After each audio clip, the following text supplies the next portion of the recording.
Então, olha só, tem duas questões. Primeiro, a visão da eutanásia em animal. Em relação ao ser humano, a gente sabe que a doutrina espírita é contra. Agora, em relação ao animal, e no caso dela, os dois cachorrinhos dela tiveram edema pulmonar e teve que sacrificar por conta disso. É expiação? O animal sofre expiação? O animal não sofre expiação porque ele não tem essa dinâmica do livre-arbítrio como nós entendemos, tá? Em consciência de culpa, lei de causa e efeito, o funcionamento do mecanismo do princípio espiritual é diferente. Só quando se individualiza é que a lei de causa e efeito passa a vigorar sobre o indivíduo. Como o animal ainda está desde os reinos elementais até o reino animal, o princípio espiritual, aquilo que André Luiz chama de crisálida da consciência, não é partícipe nesse processo de causa e efeito, então não tem expiação. O que acontece são certas engrenagens fluídicas. Então, por ele também ter uma constituição espiritual, que nós uma vez aqui nós brincamos, que eu perguntei a um dirigente espírita, até Jano, né? Eu falei, Jano, se o encarnado ele tem perispírito, o animal tem o quê? Aí ele falou, não existe nada na doutrina espírita que fala sobre o perispírito do animal.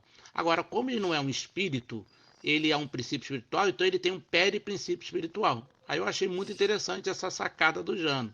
Hoje, com Sempre, né? estudos mais profundos, a gente sabe que não é só isso, a questão não é tão simplória, tá? Na verdade, a constituição nossa, nós somos homens setenários.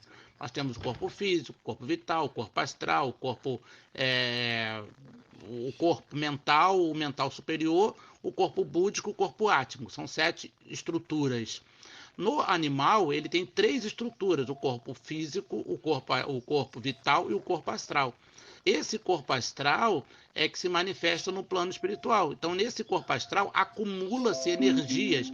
Vamos dizer, o cachorro que é colocado numa rinha, aquela animalidade que é incentivada pelo humano, acaba criando um engurgitamento fluídico no corpo astral dele.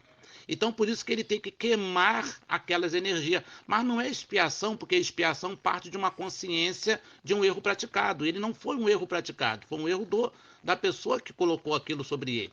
Está no encarnado. Então, é uma questão muito mais complexa do que isso. Então, o que a gente fala que é expiação, porque nós não temos mecanismos para que nós possamos entender em profundidade o mecanismo que está se dando nesse processo. Então, não é expiação por não ter consciência de culpa, por não ter culpa. Então, não é expiação. Mas agora, é um processo de limpeza psíquica astralina? Sim, é mesmo, tá? O caso da eutanásia.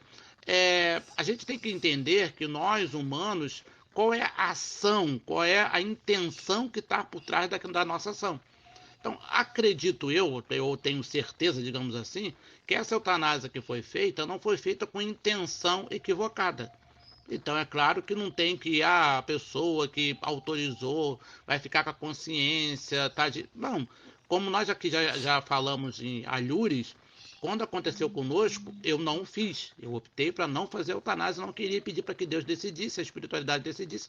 O mentor espiritual nosso foi lá e decidiu. E levou o cachorrinho nosso por morte natural, apesar do veterinário sugerir que houvesse o processo da eutanásia. É equivocado? Sim, de certo modo sim, porque está tirando uma vida. Então o pet ele tem importância para nós como de uma pessoa, tá? Então é equivocado também. Mas não há como ter consciência de culpa desde que a nossa intenção em tese não foi aquela, tá?